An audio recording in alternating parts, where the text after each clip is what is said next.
So kudzoka kwake kupa Jesu renki yepamusoro kuti kana mati tiende kuvaprofita, ndinoenderei kuna prefect ndichisiya headmaster, ndinoenderei kumudiki ndichisiya mukuru wacho aunza kuporeswa kwangu. So murume chakamudzora impersonal revelation, chizaruko chiri mari, uye nekuziva kuti inini ndakasiyana nevandinawa. Ava vanogona kuitirwa ihama dzake, vari ndabatanidzirwa mo ndisingadizezve. Saka ndakuda kutombonama, kana wakuziva zvaakakuitira sedunga muno, you worship with a difference. So akadzoka akawira mutsoka. Jesu nokubata vaizwi rekuti accept this foreigner. Rekani mubata izwi rekuti foreigner remutorwa. Uchaona chiri easy muvanhu, chiri easy kuchema kuna Mwari. Mwari tiwandirei nyasha, Mwari tirangarirei. Chisiri common, chiri foreign, kuti kana Mwari akurangarira, urangarire kudzoka kunonamata Mwari akakurangarira. Senyika pane Mwari kuti mvura isikunaya, ngatinamatei mvura inaye. Sure vanhu vanoita call yeprayer kuti mvura inaye, but hakuzowanikwa futi vanozoita call yeprayer kana yanaya kuti yatichitenda. Nature yevanhu ndeyekureceiva, nature yevanhu ndeyekuti dai Mwari aita, but the foreign nature ndekuramba uchinamata Mwari wacho anoita. Nekuti dzimwe nguva uri kutonamata kuti aite, hauchazomunamata nokuti aita. Uri kuchema kuti Mwari itai zvakati, but kana zvaitika unenge uchatofungiswa nevanhu. Tichimubata tese, because waimbouya uchitsvaga basa, waimbouya mereji yako ichinetsa, but kana michato yaitika zvinhu zvaakufamba, unenge uchatofonerwa kuti tichimubata tese here. It's a foreign thing for human nature kuva neheart of thanksgiving. Isi chedu ndechekuuya kuzochema kuna Mwari. That's why Jesus ari kuti accept this foreigner. Kureva kuti pane a foreign thing muchechi chekuti kuona munhu akunamata achiita zvinhu ane nyaya dzake dziri kumunetsa, but kana zvafamba zvakanaka anenge anonyengetedzwa kunamata. That's a foreign thing for human nature. Kuramba uchitsvaka Mwari sematsvakura awaita zvinhu zvisingafambi zvakanaka. Ameno kana pane witness mo. Matsvakira awaita Mwari zvinhu zvisati zvanaka. Nepa zvinozonaka matsvakiro ako anotochinja. Unoitira busy Mwari akakusimudza kubva mumadhaka. Unosvika pakuva occupied nezvakawanda uchikanganwa Mwari kwaakakutora. Why? Nokuti haisi nature yemunhu. You need a nature yemukristu yaMwari. Why? Nekuda kuti murume uyu paadzoka Jesu atoti aiwa pane izwi rakataura panapa, this man is a foreigner. And I'll show you the other side of foreigner.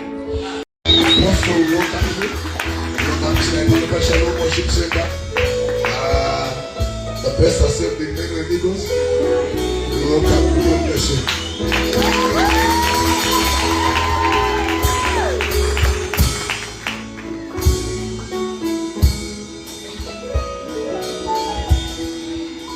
Ndinotenda Mwari zvikuru wane pekugara. God bless you mazvita enyu. Regai ndikwase chechi muzita ramambo Jesu. Amen. Regai ndiremekedze mutungamiriri wese paungano rino. Ndipo rukudzo rwakasarudzika kuna mufundisi wedu, mufundisi Nengoma Shanamai, muzita ramambo Jesu. Amen. Ndichada ndiverenge shoko raMwari kubva kubhuku yaLuke chapter 17 from verse 11. Luke 17 from verse 11. And I'll read. As Jesus continued on toward Jerusalem and reached the border between Galilee and Samaria, he entered there a village. There were 10 men with leprosy, stood at a distance, crying out, Jesus, Master, have mercy on me. He looked at them and said, Go, show yourselves to the priest. As they went, they were cleansed of their leprosy. One of them, when he saw that he was healed, he came back to Jesus, shouting, praising God. He fell to the ground at Jesus' feet, thanking him for what he has done. This man was a Samaritan. Jesus asked, Did I heal 10 men? Where are the other 9? There is no one retained to give glory to the Lord except this foreigner. And Jesus said to the man, Stand up and go. Your faith has healed you. Ndinamati mutsvene tinokutendai upenyu hwedu mutaure shoko renyu ridudzirwe rishambe nekushandira upenyu hwedu muzita raJesu. Amen. Shoko rati Jesu waipfuura nepamuganhu wenzvimbo yeSamaria neGarirea ndokuona varume 10 vaiva nemaperembudzi vakatanga kudanidzira kwaari varume vacha vaida kuporeswa, vari kudanidzira vaona Jesu, vari kuda kuporeswa. Jesu ndokubva avapa an instruction of what to do. Handina kunzwa Jesu achiti receive your healing, handina kunzwa Jesu achiti poreswai, but Bible rinoti akavarayira kuti endai munozviratidza kuvaprista. Go and show yourself to the priest. Bible ndokubva rati on their way, pavanga vakuenda, they were healed. Munzira vakaporeswa. Varume ava havasi kukumbira kutumwa. Varume vacha vaida vaitoti heavy message reotsesi tinoda kuporeswa. Jesu ndokubva arigera kutaura izwi rekuti receive your healing or be healed. Ndokuvaudza zvekuita vanhu vane dambudziko. Ndokupa an instruction to people who were crying. Challenge yatinayo sometimes ndeyekuti Mwari unogona kutaura chinhu chekuti uite, iwe utarisa a reason and excuse iri valid yaunotoona kuti varume ava vane leprosy varwere, kunzi vanzi bvai pano endai kumapriest munozviratidza. It was a hard task because vanotorwara, but varume ava vakangova neimwe obedience iri so challenging to me kuti havana kutarisa zvakawanda enda havana kumuudza kuti aiwa chatiri kuda kuporeswa, asi vakangoteerera shoko vari varwere. Kuteerera Mwari uri musituation inorema, vakagamuchira shoko rekutuma vakatumika. On their way vari munzira ndokubva vapora. So healing yanga yakavigwa muobedience to the instruction. Kazhinji tine nguva yekuti munhu unochema dai Mwari andirangarira, dai Mwari vaita zvakati muupenyu. Pouya munhu anokuudza zvekuita, iwe uchida kuti pamwe ndikanamatirwa pane nyasha dzinofanirwa kuuya pandiri kuti zvinhu zviitike. But pouya munhu anokupa instruction on what to do, wobva wava nereason iri valid yaunogona kutarisa kuti aiwa zvinhu zvangu zvikazvaita zvakanaka ndopandichaita izvi, kana zvinhu zvangu zvatambanudzika zvakanaka ndopanditamirawo nebasa raMwari pasituation iyi. You need to understand matauro edu waya. John chapter 9, kune murume aiva bofu akaiswa mumavhu kumeso naJesu, and this man did not complain. Ndofuka tese tinozviziva kuti mavhu ari sensitive kumaziso, but Jesu ndobva ashanda nezviri sensitive kuti agone kubatsira munhu. So there are times ekuti Mwari unopa a message yaunofarira iri right, pamwe pacho anokupa message yaunofanirwa kunzwa but panguva yako isiri right. Let me balance this way. I love statement yekuti God speaks the right word in the right season. It's true, Mwari vanodaro, but there's a deeper revelation in God yekuti kudini he speaks a word to create a season. Ukaenda kuna Genesis 26, Isaac akanzi do not go down to Egypt, stay there in Gerar. Yet in Gerar there was a problem. Say vanhu vaibuda muGerar vachienda kuEgypt, there was famine. Mwari ndokubva vaudza munhu message yekuti gara munzara. Munhu agara munzara ndokupiwa a message yekuti chidyara urimo. And a good advice mutime yefamine ndeyekuti regera kudyara unotambisa mbeu. So Mwari vakapa munhu advice, vakapa munhu instruction yekuita zvinhu zvisiri common. So there are times yekuti kazhinji tinoda kuti Mwari vataure zvatinoda uye Mwari vave in line nenyaya dzedu. Gamba pamwe pacho unoona sekunge Mwari vari off topic, gamba ndipo you are missing the right topic or the right channel. Varume vandaverenga nezvavo havasi kuda kutumwa, vari kuda kuporeswa. Mwanakomana waDhavhidhi tinzwirei ngoni, chavari kuda ingoni not kutumwa. But Bible Jesu wati akavati endai. So on their way vari munzira vakapora. Zvino kuti healing was hidden movement. Kuporeswa kwavo kwakavigwa mukutumika. So vatumwa vari munzira zvanzi mumwe aona kurati vanhu vanogona kupora vese, but kune vamwe vanoona mamwe maonero. So shoko rinogona kuparidza tonzwa asi kune mamwe manzwiro. Saka vanhu vakaparidzirwa kunzi endai vari munzira, kune akava an understanding iri different. Ndauya kuzoparidza kuti Mwari vakupe a deeper understanding iri different kubva kune vamwe. Why? Nokuti iyoyo ine zvaichatenha muna Mwari wako. Vanhu vari kuita zvinhu zviri common zvavaudzwa kunzi go, shoko rati go and show yourself, go kuenda. But mumwe ndokubva adzoka. I was expecting Jesus kuti ati kumurume uyu ndati endai 1. But Jesu anobvunza kuti ndaporesa 10, ko sei padzoka 1, ko vamwe 9 varipi? Yeti vari 9 ava vanzwa zvataurwa kunzi go, but they are still wrong according to Jesus. Vatonzwa kunzi endai, but vaudzwa kunzi endai pana akadzoka. Ndaitarisira Jesu kuti ataure neadzoka kuti ndambotiwo kudii, ndati go. Muna go hamuna kamwa. Murume uye kudzoka ari kuitora kuti Why? Because you don't challenge about the paths oka dia akupembezwa. Yeti nani na vari correct vari kuita zvataurwa. Ndafana mudzi pamati deep collect that there is a level very deep muna Mwari. Zvakuti zvataurwa haisiriyo nyaya. Mazvaregera kutaurwa ndo nyaya yacho. Maybe I'll give you this example because makwete akunoti madimikira. Isaidara ndomoshava. Mchemberi aigara ambika mapoto tinonoswira kumunda mangwana. Saka tisati tarara aiuya manheru bvati zvamurimi mugozodya nyama yepoto. Message iyoyo ukangodzwa chete zvataurwa unotomupa usiku woti zvatirisu togozodya. Zvainotoreva ndezvekuti musadye nyama but havataure mazwi iwayo kuti musadya. Vanoti zvamurimi mugozodya. So imessage inoshanda nematurity kwete nzeve chete. Akura ndiye avakuziva zvekurehwa. Mudiki anonzwawo zvataurwa chete. So muna Mwari mune zvinhu zvakavanzika zvokuti nyaya iri kutaurwa ndo nyaya inofanirwa kukubatsira kunzwa zvisina kutaurwa. That's why pataverenga vhesi vanhu varamba vakagara vachida kunzwa yeti vanzwa kudhara. Saka vanhu vachinoda kunzwa izvi taverenga vapanzwa vanoda kunzwa zvisina kunyorwa zvacho. Kuparidza kutaura zvisina kunyorwa but ndichibva pane zvanyorwa zvacho.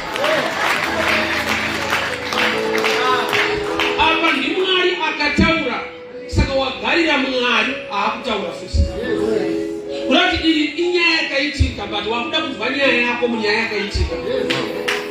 Rozi tikangoiverenga ndo zvakaita varume tikati hambe ikumba unoenda kuti varume vakaoma. But pakuda kuti nyaya iyi related nelife yako. So chiri missing ichocho manje. Ndo chakanzwa nemurume. Ndo chakamupa kudzoka muna go. Ndo paakadzokera akatowira mutsoka. Jesu akati aiwa ko vamwe vashota panapa ndaporesa vakawanda. Where the other 9 vari kupi? Jesu ndokubva ataura izwi rekuti kumurume radada manje. Anzi expect this foreigner. Mutauro wechishona tingati mutorwa naye. Anzi padzoka mutorwa. Sei Jesu akuziva kuti wemunadzoka kusvika pakuti uyu mutorwa. Uchaona this man was a Samaritan. Jesu aporesa vanhu 10, but 10 pane 1 Samaritan and 9 Jews. So the other 9 Jews vakanasira Jesu vanoti guru wedu it's our right zvinoita. But Mwari kuti as a foreigner I must worship with a difference. Because I didn't deserve kunge dai ndaitirwa zvinhu. But ndaitirwa nenyasha. Saka handingamhanye kumwe nditadza kudzokera kuna Mwari andiwanira nyasha. In other words, Jesu paruti this one is a foreigner, is a Samaritan. Aritozivisa murume wacho kuti handina kuita mistake pandakuporesa ndaitoziva kuti hausi muJudha but nekuda kwokuti uri among the people. So there are times where your association can attract a blessing. Saka uchaona kuti kushona vanoti ukadziya moto wembavha unoita mbavha. So association ine maresults ayo. Murume uyu anga ari muSamaria but aigara nevamwe vake vari vechiJudha. Saka pakaonekwa Jesu vakachema pamwe chete vakapindurwa vari muchikwata. But iye ndokubva handisina kuita zvemagroup zvechikwata ndakuda kunamata Mwari personally. Ndakuda kutsvaka Mwari nekupfugama pana Mwari sedungamunhu. Andinzwa ndichichema ndiri kuchechi but kana ndamumba mangu Mwari uyai pano mumba mangu. So there are times kuti murume uyu akasvika palevel yekuti handiiti zvikuitwa nevamwe but ndakuitawo zvanofanirwa kuita muna Mwari wangu. So he came back. Nekumwe kutaura anotoziva kuti Jesus is the higher priest of the New Testament church. Saka vanzi go and show yourself to the priest. Atozva kuti hakuna mumwe priest anodarika Jesu wacho.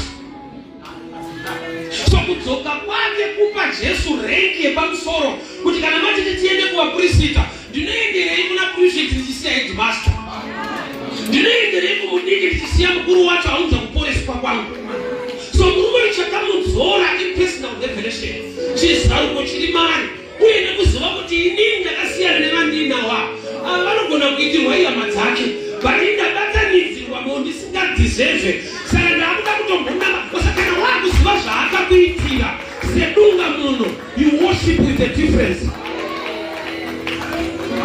So akadzoka akawira mutsoka. Jesu ndokubva ataura izwi rekuti accept this foreigner. Ndakandibata izwi rekuti foreigner remutorwa. Uchaona chiri easy muvanhu, chiri easy kuchema kuna Mwari. Mwari tiwanire nyasha, Mwari tirangarire. Chisiri common, chiri foreign kuti kana Mwari akurangarira urangarire kudzoka kunonamata Mwari akakurangarira. Senyika pane Mwari kuti mvura haisi kunaya ngatinamate mvura inaye. sure vanhu vanoita call yeprayer kuti mvura inayo, but akuzowanikwa futi vanozoita call yeprayer kana yanaya kuti yatichitenda. Nature yevanhu ndeyekureceiva, nature yevanhu ndeyekuti dai Mwari aita, but the foreign nature ndeyekuramba uchinamata Mwari wacho anoita. Nekuti dzimwe nguva uri kutonamata kuti aite, hauchazomunamata nokuti aita. Uri kuchema kuti Mwari itai zvakati, but kana zvaitika unenge uchatofungiswa nevanhu. Tichimubata tese, because waimbouya uchitsvaga basa, waimbouya marriage yako ichinetsa, but kana michato yaitika zvinhu zvaakufamba, unenge uchatofonerwa kuti tichimubata tese here wani. It's a foreign thing by human nature kuva neheart of thanksgiving. Isu chedu ndechekuuya kuzochema kuna Mwari. That's why Jesu ari kuti accept this foreigner. Kureva kuti pane a foreign thing muchechi chekuti kuona munhu akunamata achiita zvinhu ane nyaya dzake dziri kumunetsa, but kana zvafamba zvakanaka anenge anonyengetedzwa kunamata. That's a foreign thing by human nature. Kuramba uchitsvaka Mwari sematsvakiro awaita zvikusingafambi zvakanaka. Ameno kana pane witness no. Matsvakiro awaita Mwari zvinhu zvisati zvanaka. Nepa zvinozonaka matsvakiro ako anotochinja. Unoitira busy Mwari akakusimudza kubva mumadhaka. Unosvika pakuva occupied nezvakawanda uchikanganwa Mwari kwaakakutora. Why? Nokuti haisi nature yemunhu. You need a nature yemukristu yaMwari. Why? Nekuda kuti murumwe paadzoka Jesu atoti aiwa pane izvi rakataura panapa, this man is a foreigner. And I'll show you the other side ya foreigner. Jesu pane paanotaura Matthew 15 mumukadzi weSamaria kuti I'm only sent to the lost sheep of Israel. Kureva kuti ari kuti by right ndichiri kutofamba kudai so handina muondo akainga bhati vekwaIsraeri kureva maJudha. So this man is a foreigner, but akomborerwa, aropafadzwa, aporeswa naJesu. Saka Jesu ari kutipa picture yekuti kana munhu ane hati yekutenda Mwari, Mwari havatarise rudzi rwake, havatarise kuti hadeserve, but kana wangogona kuwira mutsoka uchimutenda, he can lift you up. Murume uyu haana kuti a foreigner ndaita mistake, akanzi aiwa kana uri a foreigner uchinamata panamatiro aya, I will also act as a foreign God. Nekuda kwakuti nature yangu ndeyekungodhila nevanhu vangu, but kana iwe wauya usiri wekwangu uchindinamata. Unatsvara nyaya prodigal son, tinonyanyobata the prodigal son, but also the father was prodigal to an extent yekuti pavakaona mwana wavo achiuya vakabvawo futi baba.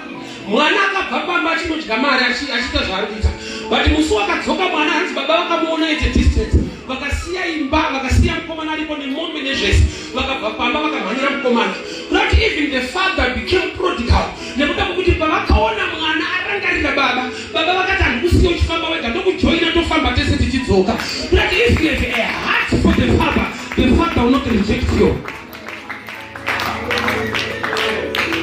So murume uyu wakadzoka, vamwe nai havana kudzoka. Vari right nokuti vanzwa, vari wrong nokuti they are missing the revelation pane chavanzwa. Vanzi endai munozviratidza, endai, havana kunzwa kunzi dzokai, but kuna anonzwa usinganzwiwe nevamwe nekuda kwekuti ane zvaari kubata akatarisa hwake upenyu. Unosari manamatiro edai pane patinoita is church, but pane paunofanirwa kuita sedunga munhu uchirangarira nekuziva kuti nevamwe takatosangana mutauni but mawira andakaita mudhorobha macho, nevamwe tese tine dzimba but mawanira andakaita stendi nemumavakiro andakaita. Unofanirwa kusvika pakuti Mwari kana wakuwanamata vakuzive nerudzi, vakuzive nepaunobva, vazive kuti uyu ndiye dofo riye randakarangarira. Usabhihevhe semuJudha uri muSamaria.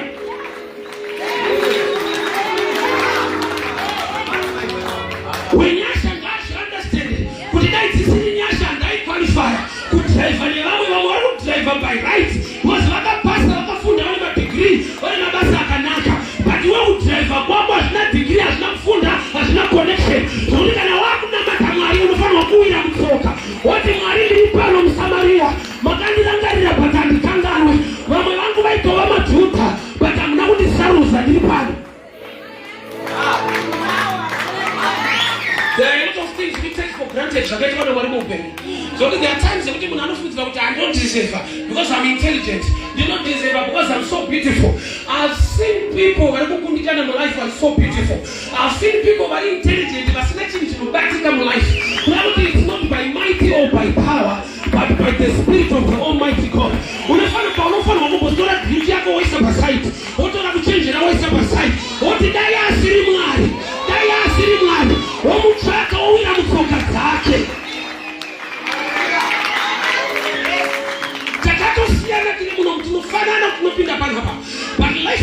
vanotoivheta utori muSamaria pakati pemaJudha. Vamwe vanoqualify because vane hama dzinovakonekta. Vamwe vanoqualify nokuti vakachenjera vane zvavanogona. But iwo kunge uri pakati pavo is by grace. So can you understand that grace worship becomes a lifestyle? Haumanikidzwa hakuna anokuudza. Unozvinzwa mauri kuti handina kumwe pandichaenda mutsoka dzake. Handina mumwe wandichatsvaka pandichaenda kwaari nokuti uyu wandirangarira. So akadzoka, haana kudzorwa, akadzoka. There's a level yekuti unoudzwa kuti enda unoita zvakati. And there's a level yekuti unozvinzwa kuti I need to do this. Pane time yekuti munhu anopa nokuti ndomba yacho kuti takuita zvekupa.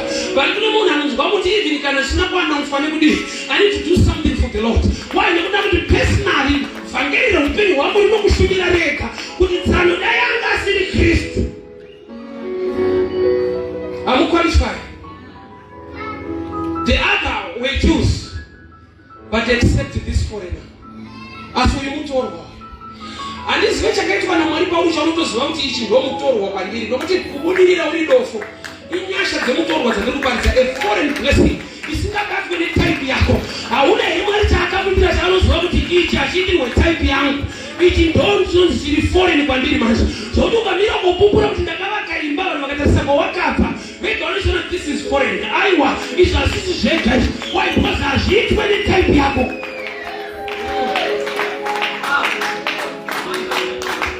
So this means that I personal revelation. Chizaruko chekungoziva kuti vakomana ndakadiri among them the Jews. Ava vanokodzero dzawa nokuti akainga vana veIsraeri vakarasika. But ini ndiri muSamaria manje. So number one thing chaakagona power of association. Unozati seko rako rine nyaya.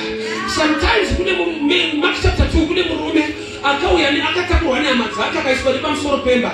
Baba rangu rinoti, and when Jesus saw their faith, he said to the paralytic, akatamba nevanhu vanotenda, akatamba nevanhu vanoti hama yedu haidzokere kumba iri chirema kana tanzwa kuti pana Jesu, akatamba nevanhu vane boldness kuti kana iri rufu tinotopaza kuti hama yedu igone kuponeswa. Kuti breakthrough yemurume uyu yakabva paassociation. Ane vanhu vaakatamba nawo. Acts chapter 3 murume aiva pabeautiful gate. Haana kubva kumba achifamba, akatakurwa anga asingafambe. Kureva kuti number one blessing akaassociata nevanhu vane mwoyo naye. Akatamba nevanhu vane shungu neupenyu hwake. Vanga vachiti vakuenda muchechi havamusiya akagara, aitakurwa. Vachinhu chandakadiscover ndechekuti vamwe vacho havatakurike vane maproblems. Asoda kunzwa munhu anonzi habatsirike iye ane dambudziko. Kune dhimoni rekuti muti ushaine usina chinhu. Zvinoda kukubatsira unoshape kutangira.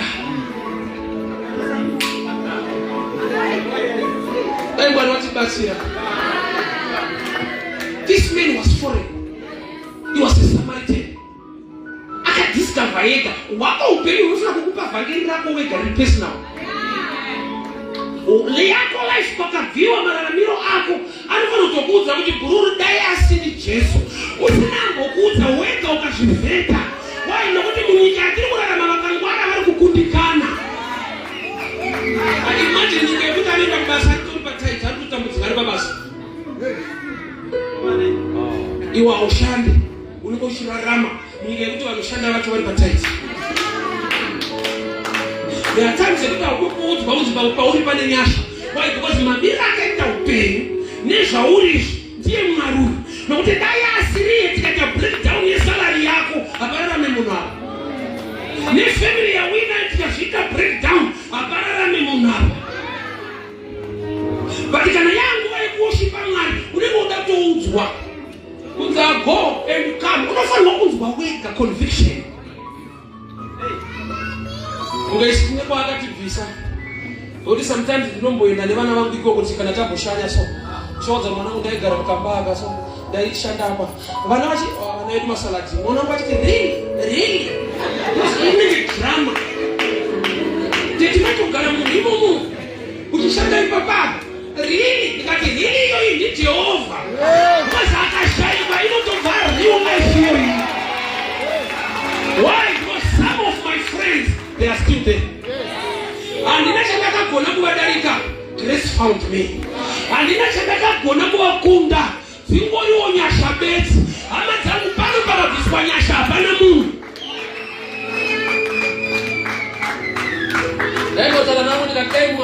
kufanira nyasha dzekuti dana kudaiso kunyika kwacho taite because kungwara chaiche kwatina kurwa chaite kusimba racho hapana futi hapana kundaigona kuvhara kunyika uko ndinotokwata zvisingaita hapana kana chiti chataitoimboita dai asina kungoti tsanouyayapi wow vamwe vangu vachiriko. There are times that you say, "Korako, unoziva mumaoko bviswa naMwari." Vamwe vako vachimusaidhi ikoko. Haudi kumanikidzwa kana yana uya Mwari unozvizwa wega undafanira kuenda kuchechi unonamata Mwari. Why? Nekuda there is a personal conviction inokuudza kuti vamwe vangu kana vakatsika maJudha, but I'm not a Jew. Ava vakatsika vakanaka, vakatsika vakangwara, vakatsika vane mari, vakatsika vane hama, but inini ndakasimudzwa serombe naJehovha. Kana yana uya Mwari ini ndinoenda mutsoka. Kana vakazada kuti joina I worship my Lord. Joshua akasvika parege kuti ndikasada ini nemhuri tinopinda kuti ndamba kuita zvinhu zviri personal panapa nokuti munguva yekunyengerera kuti ngatiitei inonetsa but kana munhu akuziva Mwari wake you worship with a difference. Roti matinofamba especially issue yewanano roti matofamba musiti matofamba mutauni usagatsa muzeti vanoti mafundisa aona vaziva Jesu paakabvunza vadzidzi vake kuti vanhu vanonditani aitozva kuti muri vadzidzi vangu pazvo vanhu munonzwa ende vanhu kuti aishitoita zvavanhu eristoita zvenyu vakatoti vanhu vari kuti vamwe muri kuti John vamwe muri kuti Isaiah kuti musociety matipine zvatinoona vanhu vanoona murodhi vakamira murodhi ukavatarisa kuti shuwa munhu ari kushaimba Joshua here uchimutarisa unotsona munhu ndotekwe kumba batiri panze wazouya mumba unoti vanenge vakachinjana wepanze ari mumba umba ari panze because kune dzimwe nyasha dzokuti ukatarisa so you understand me this is real life zviri practical izvozvizvi ukazanga unozviona kuti vari panze ndo vari mumba ndo vari panze chakabharisa isepapa dzimwe nyasha chiti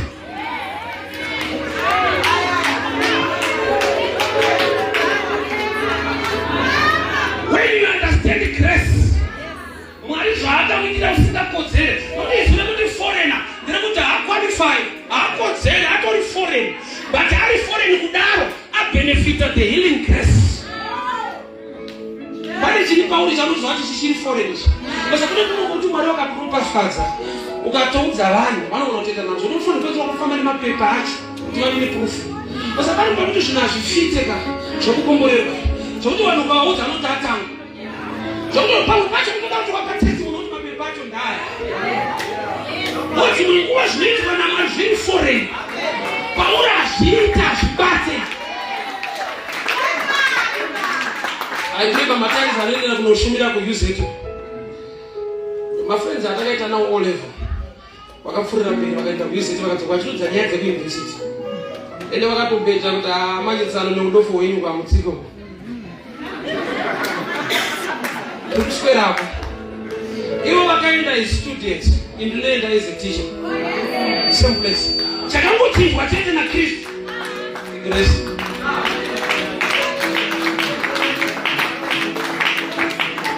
You know your life very well seuchimirira kuudzwa zvinzwe mauru kuti dai asiri usakutadza anonzi Ruth aitanga kurohwa nemwe murume asiri Boaz wakatozoitwa hand over na First Kings Redeemer Ruth chapter 4 murume uyu paakaramba akati I cannot marry her because I will endanger my estate. Why?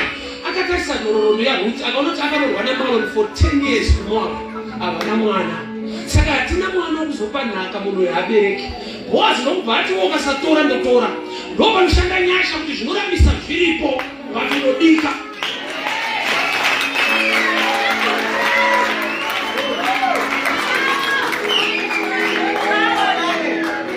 pane zvikonzero mukadzi anonzi Hana paakati Mwari ukandipa mwana ndosiya pano haachada zvekumbecheni yekumba why ane revelation in personal kuti chakandipa kugara mumarriage ndisina vana ndiMwari nokuti zvaigona kutondirambisa nokuti penina waibereka but ndaitodiwa zvakapetwa ini ndisina mwana saka Mwari ndaakukushumirai nechimwe chete chandawana nokuti mune zvizhinji zvamakaita makazviita imba mwana asipo nokuti izvozvo zvega zvinorambisa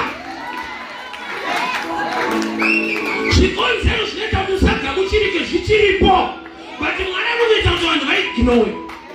Imagine mangwana emani kusvika kubasa zonzi nabosi Tuesday munhu wese ngauye nemapepa ake, unotozvatira pera wega unotosenda kuti finish, iwe unongopinda pano chikatongochaya Tuesday chete munhu wese pepa rako nebasa unozvati 2024 atangasirisha. Vanhu vakapihwa kukanganwa so, vakapihwa kuignora. Zvine zvikonzero ufunge zvinoita kuti tadze kutogamuchirwa, but Mwari unogona kuisa kukanganwa pavanhu. Mukadzi ainzira Joshua chapter 2 chaira chifeve, mumba make makapinda vamwe varume vatumwa naJoshua. Zvanzi mambo weJeriko akatuma vanhu kutaura Rahabhu abudise varume vapinda mumba. Uri kuona here kuti kana achitonzi chaira chifeve inyaya yekuti mumba maipinda varume and the people do not care, but pakapinda zvinochinja life kune madhimoni akasimuka kuti zvingazvibude. Hama dzangu zvakapenda ishoko renyu ndakaririga mumwoyo mangu. Why? Nekuda kwekuti ukasaririga rinoteererwa kune anoritsvaga. Mukadzi anonzi Rahabhu for the first time Jeriko yakaenda kuti asaite chifeve futi. Kana mudzi yabudisa varume vapinda pamake vanobudire yani ndo chifeve chacho, but mwechina yakanyuwa kuti this time our life matter anororwa munhu, this time our life matter upenyu hunochinja. So there are times ekuti chakanaka kana rakashumirwa rinochinja upenyu richengetedze. Wai kuna ari kuritsvaga kuti ribude. So akauya ndokubvamira mutsoka dzaKristu, hakuna amutuma. Kune vanhu vanoita zvinhu kuti vatumwa zvichida vadiki. Ini ndiri mwana mudiki, baba vangu chaivo chakatoita kuti ndirambe tienda kuchechi ndiri mufana. Nhasi haisinyaya kuti I was so spiritual. Baba vangu vaiva nepolisi yekuti anongorobva kuchechi haadyi sadza, saka ndakaipindira sadza. Saka ndakapindira chechi sadza kuti ndaraita kuti ukasauya kuchechi hautya. But izvezvi wega sadza ririko hapana, but nokuti personally ndaakuziva kuti kune musharuka wakaita basa paKalvari neupenyu hwangu, hakuna anondipusha. Tiri vana vadiki tairohwa, ungarare neshena inonogeza makubobva kutamba bhora rechikwesha, haurare neshena. Izvezvi hakuna anondirova, but with understanding harigone kurara ndine shena. So there must come a time when you mature. Osakuramba chingova vana vadiki hakuite. Bari patinofanirwa kuvhunduka. Mwari ataura newe waita chinhu pachechi, waita kuti unoumira kuti kana vazotaura hakana vazoita ndinokumwe munhu so wandowira naye. So I do my Facebook live every morning yemadevotion. Saka akandisira message kumufundisi, kana makuzoda data, kana data rapera mozondiudza. Svika nhasi handisati ndamuudza.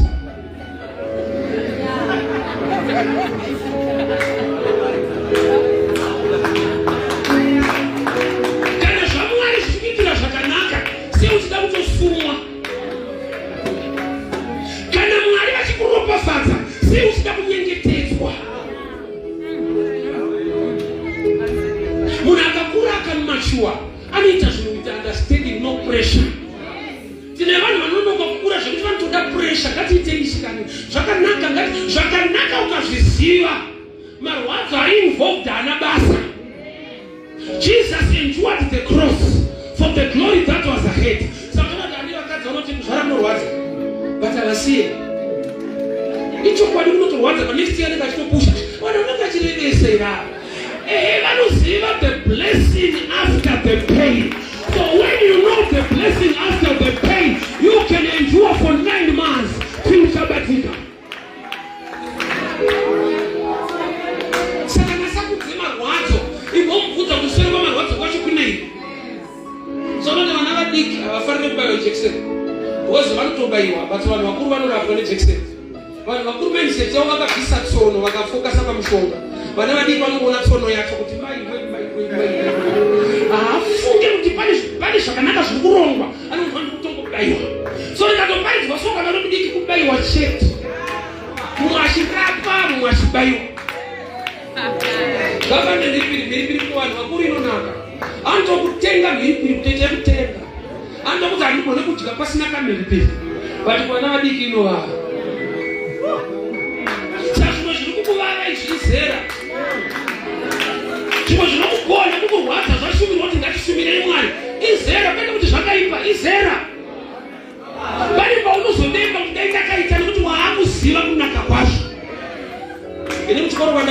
kupasa ndaida. Pandaka discover kuti kuda cheta upase nekutonoda. Pane dedication and discipline involved kana watoda. Saka kungoda chete is not enough. Why pane zviri involved kana wada chitsungirira nekusitata. Kana wada ikinoswera uchitanga uverenge. Saka ndakangoda ndobva ndavika the discipline part of it. Saka ndakatofuira ndichitoda kupasa. Ena ndiko kunyembera wale kuti maticha anga serious because angari pasai pangu akapasa. Rali manotsi akaipiwa aitopasisa but aishikira pane nharo. That's why sometimes in the same church wamona kuti kunaka nekugona kwamwana chipapa testimony mwachinetseka kuti zviri kufamba sei.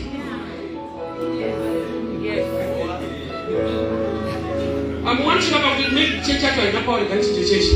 Wese anochinja church kino wanchi asingachinji Bible raishandisa kwaipindaiko.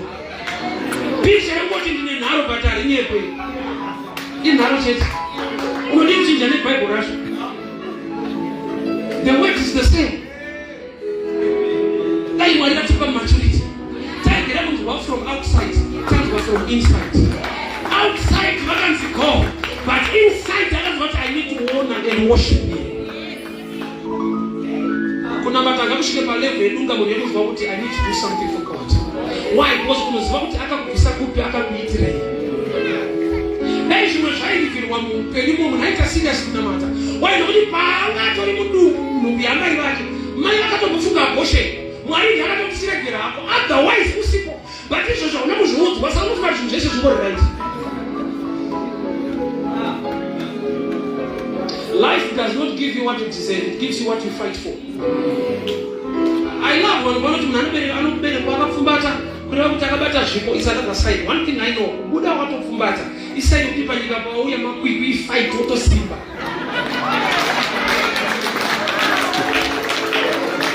You fight your way through. Saka zvichinzi tinoita a good fight of faith. Vanongoti fight kurwa, but vanozonzi good inyaya maresults.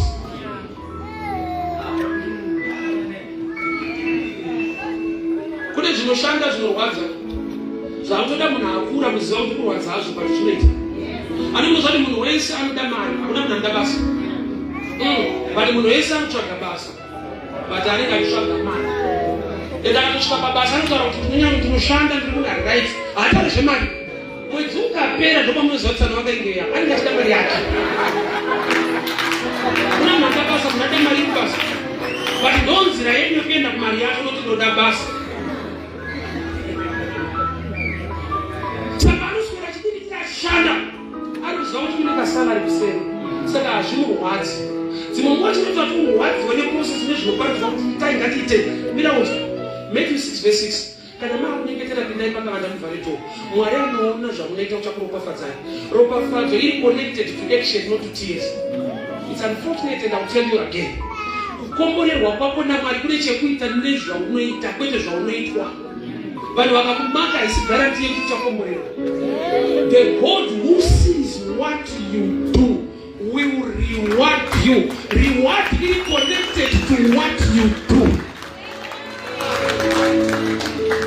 Tikachema kuna Mwari anonzwa Ishua. Mwari anonzwa ena anobva akudzira tsitsi obva akutumira shoko rekuti uzive zvokuita. Tsitsi dzaMwari dzakavigwa mushoko rake. Iye muranda weshoko rake. Kana kuti vakachema kuti Mwari zvikatidzei munoshamisa, vane vachakukwiri nomwe unoshamisa haunzwe. Why? Because ndiri kutoparidzwa iroro zvopane breakthrough yako ipapa.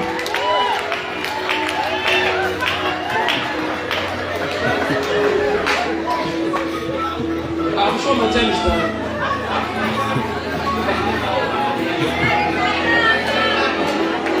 Just hear me very well. Ropafadzo yakiri kuda yakavigwa mune zvatofanirwa kuita. Ndimwari unoita minano, that's true. But kune imwe level yekuti haatomboita minana kana akaisa a process inofanirwa kuitwa. Anoziva kuti munhu wese ari munhu hakuna akasikwa naMwari. Vakasikwa mumazita avo nawo vanonzi Adam naEva. Tese we are a result of reproduction, not creation. Wakatoberekwa hauna kusikwa. Vakasikwa itu. Unless vanochinzi Adam pamundiyo, but those that kuna Adam naEva. Vameresa ndini ndakarorana nini vakabereka nini. Kurati Mwari vakasiya a system after creation. Vakarayira nezve reproduction. zvimwe zvaunoda kuti Mwari zvikatidzei kushamisa itai avaite nokuti vakaisa a system for you to follow. Saka wakaipa vanobva vakudza kuti system imanje kubatirwa ndanzwa mwadi muchechi so andiite kupfumisa mufundisi ndikati usongataura zvekupfumisa mufundisi iwe wakadi kumbozvipfumisa vaunongori pataiti zvisuwa iwe ungapfumise munhu kana ndiwo zvako iwe uchaisha kutopfumisa munhu kutopfuma zvisuwa aiwa kana une ability yekupfumisa munhu tanga newe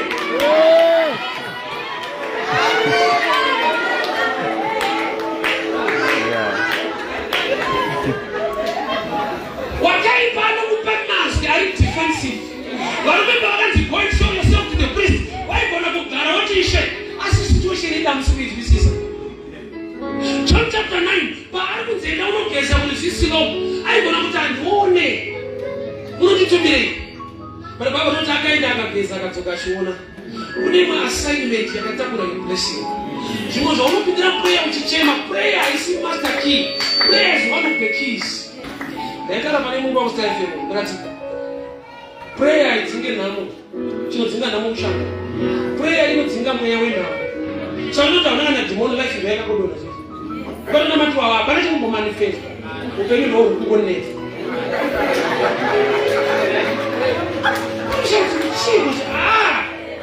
Mweya wacho hausisipo but pane zvinoda kuitwa.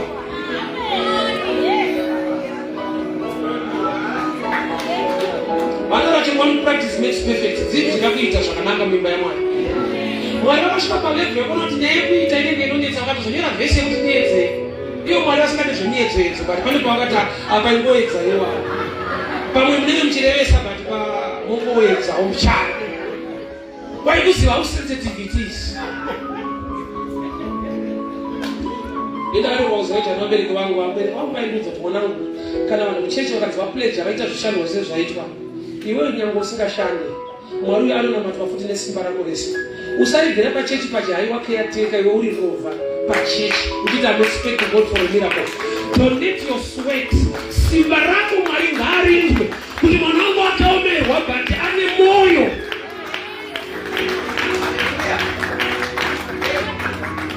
Seek God. Your labor iri kudiwa muizwa hatingafanane zvatingaite tikangofanana kuti tese tofanira kuita. Zvimwe zvaunochemera kuprayer hazvipo zviri paassignment. Vatiti nzwai ngoni havana kuti receive your healing, be healed. Vakati munhu ngaatumike iwe hautumike uri kungochemera nyasha. Mwari waJosefa makamurangarira akaita mambo kuIjipti pakatangira rwendo anatakura bhegi achienda kuIjipti akatakura bhasiketi rinopa vakoma chingwa kutumika. David wakauraya Goliath haana kuenda kunouraya Goliath angaendesa chingwa kutumika. And remember he was already anointed by Samuel but aitumika aine anointing. Iwe kungozva kuti unenge calling so hautumike. Kungozva unge ndiri kuronga kumwe kuti hope so yo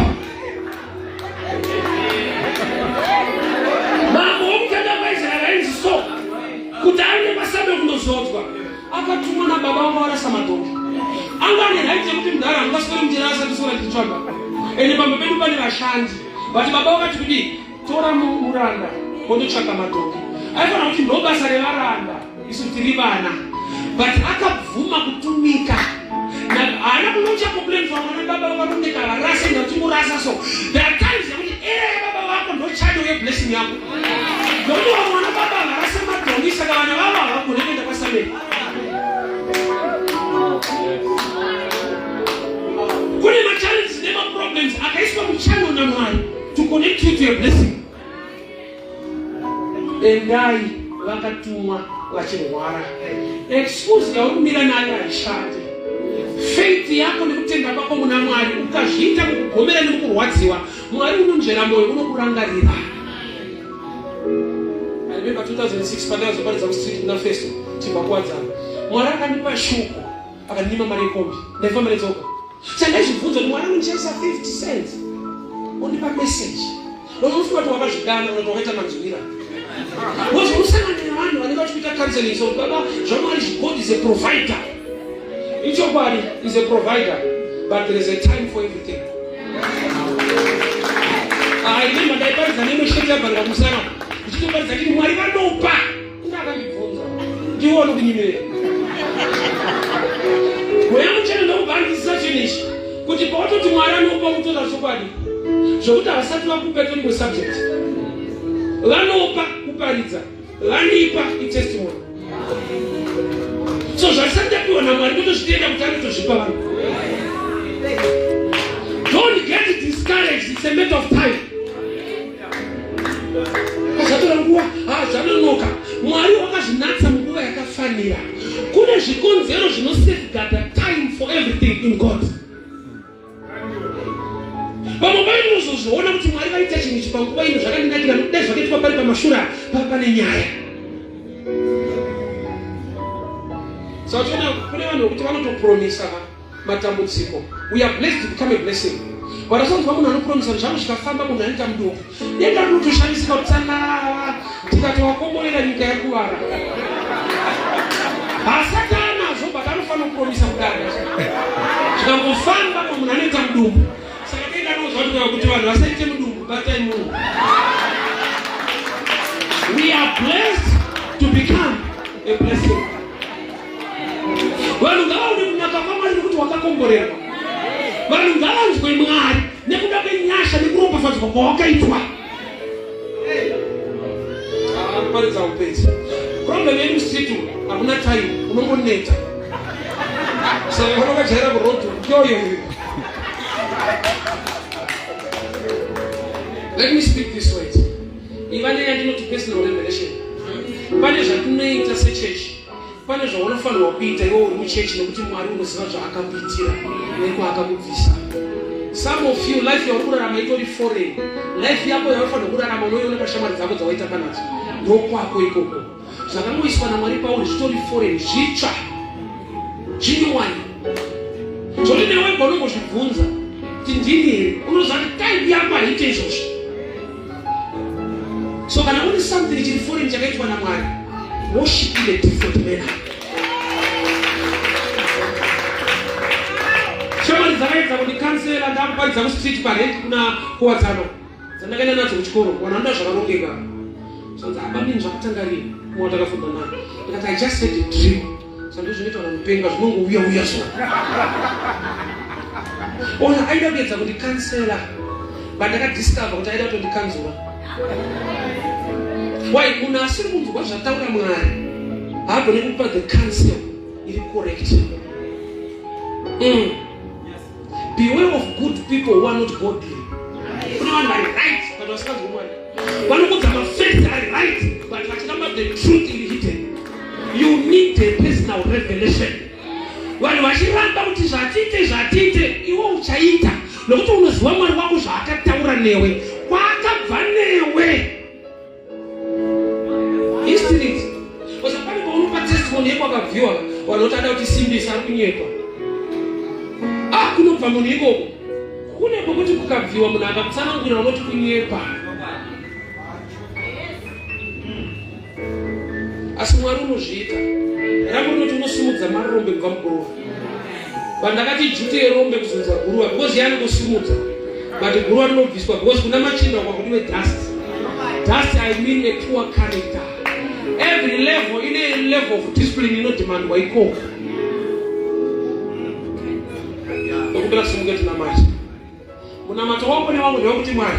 I need a personal revelation. With a difference. Nokuti Mwari ndarangaridzwa kuti mune zvamakaita neni zvandatovareirwa ndakakanganwa. Mwari ndarangarira kuti imba yangu chaiyo kuti imire kusvika nhasi kune nyaya dzakatombosimuka dzaigona kundirongedzesa ndikaenda pabasa pangu zvinogona kutoti ndibviswe zviriko asi kuramba ndiripo Mwari ndimi ndazvinzwa kuti ndimi nokuti asini mimi zvese zviri pandiri foreign handideserve handikodzere munyika yakaoma kudai kuti ndavaka